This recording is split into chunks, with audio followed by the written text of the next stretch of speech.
అందరికీ నమస్కారం అండి. Welcome to Omkar Nadeshwar stock market investment tips YouTube channel sir.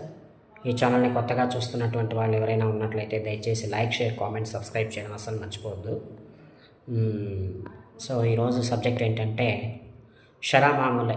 ఈరోజు కూడా మార్కెట్లు అప్ ట్రెండ్లోనే క్లోజ్ అయ్యాయి. బీభత్సమైన గ్యాప్ అప్ అయితే కాదు కానీ కాస్త పర్లేదు సార్, లాభాల బాటలోనే నడిచాయి, ఇబ్బంది లేదు. ఈరోజు కూడా 24,300 మీదనే క్లోజ్ అవుతున్నాయి మార్కెట్లు.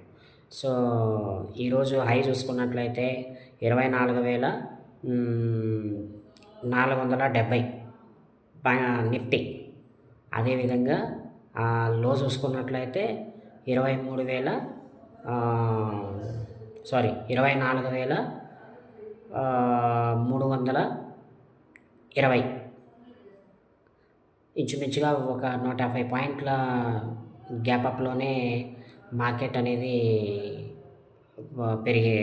పెరిగింది. అంటే ఇంచుమించుగా ఈ రోజున ఒక 150 పాయింట్ల లాభపడింది బ్యాంక్ నిఫ్టీ. ఈరోజు లో చూసుకుంటే ఇదే, అంటే ఓపెనింగు లో ఇదే అన్నమాట. తర్వాత మళ్ళా వచ్చేటప్పటికి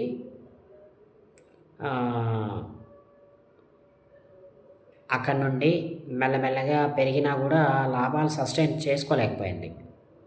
అంటే ఆ లాభాలు అక్కడ ఆపుకోలేకపోయింది. క్లోజింగ్ అయితే చూసుకుంటే మనకి ఈరోజు అరౌండ్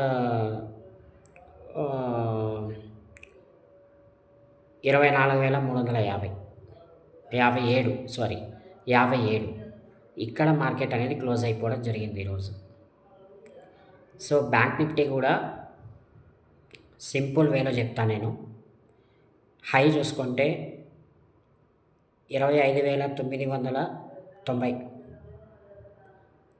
90 కూడా కాదు, 97, 55,997 హై, అంటే ఇంచుమించుగా 56,000 అనుకోవచ్చు.